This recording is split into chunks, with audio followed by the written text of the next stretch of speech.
Welcome to our channel. Today we how to restore identity protection with Experian IdentityWorks easy tutorial step-by-step clearly. Visit the Experian website to access the IdentityWorks section. Select the option to sign in or create an account if you are a new user. If you're creating a new account, enter your personal details as prompted. This typically includes your name, address, and date of birth. You will also need to provide your social security number for verification purposes.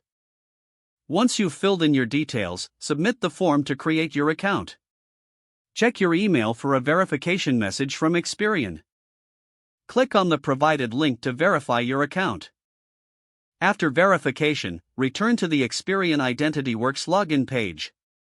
Enter your username and password to log in. Once logged in, navigate to the Identity Protection section. Here, you will find options to enroll in identity theft protection services. Select the plan that suits your needs best. Review the features included in each plan. Once you've made your selection, follow the prompts to finalize your enrollment. You may need to confirm your payment information for subscription costs. After successful enrollment, your identity protection will be activated. Explore additional resources and features available on your dashboard.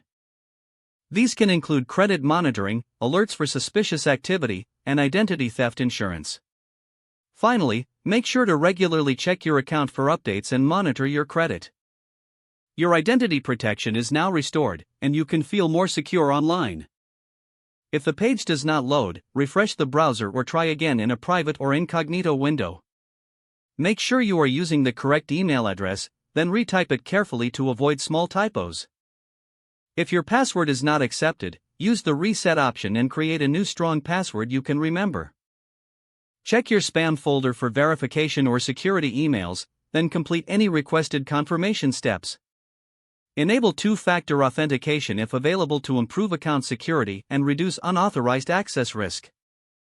After signing in, review your profile details so your contact information and settings are accurate and current.